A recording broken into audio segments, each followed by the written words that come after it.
Alright, this week we're headed to the Sonoa region and catching them all.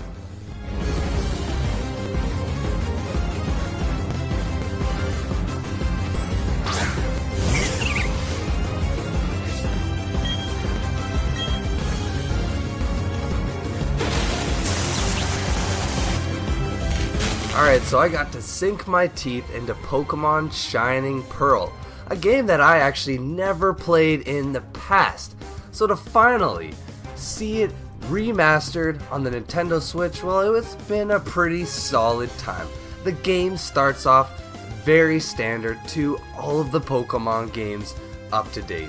You start off in your house, talking to your mother, going on your first adventure as a Pokemon trainer. But what's kind of cool in this one is you're interacting with your rival or your friend, and you kind of stumble upon the professor and the professor's assistant. Shortly after running into them, you realize that they left their bag of Pokeballs. And then a Pokemon comes in and attacks you, so you have to choose one of the 3 starting Pokemon to begin your journey. And this was actually kind of a cool twist. I like this. And the 3 starting Pokemon, I mean, they are actually really awesome. Chimchar, Piplup, and Turtwig are some of the coolest starters that we've had in Pokemon games. So of course the game takes you on its typical linear path, taking on one gym at a time, and of course there's this evil organization known as Team Galactic this time that is trying to take over the world in their own way yet again. So all of this story is played through in a typical Pokemon fashion. You're going about exploring, taking on different trainers, earning cash, and leveling up your Pokemon, catching all sorts of Pokemon, and in my opinion, the Pokemon in this game are pretty awesome. But I guess if there was one thing I could gripe about, it's maybe the graphics. I felt a little underwhelmed while playing this. I preferred to not have the chibi style characters that we got in this one.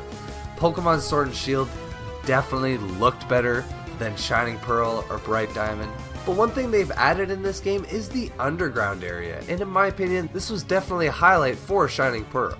What's unique about the underground is much like Sword and Shield, where in certain areas you could see Pokemon roaming around the area, you can do that in this. So this just gives catching certain types of Pokemon that you're looking for way easier. And also in this area, I mean, there's all sorts of items to obtain as well.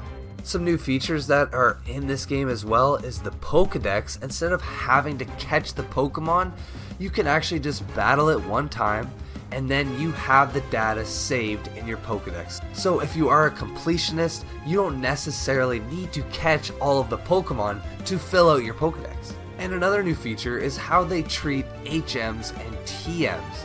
When you obtain TMs, you don't just get one this time, you actually usually get a few, so you can test this move on a couple different Pokemon.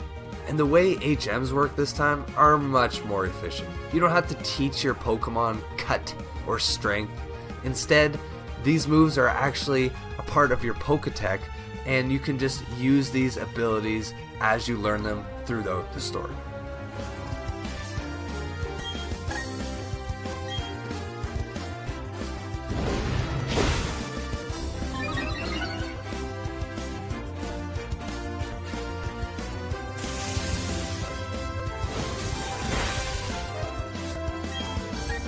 So all of this to say, guys, I mean, the game is pretty solid. I definitely enjoyed my time. I mean, this is a Pokemon game, and if you are a fan of Pearl or Diamond and you haven't played it in years, or if you've actually maybe skipped this generation like I did, this could be a good one for you to check out. So I definitely am going to have to give this one a 7 out of 10.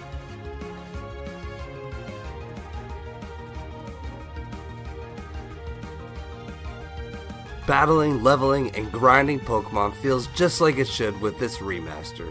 But mediocre graphics alongside a hefty price tag may steer some people away from picking this one up.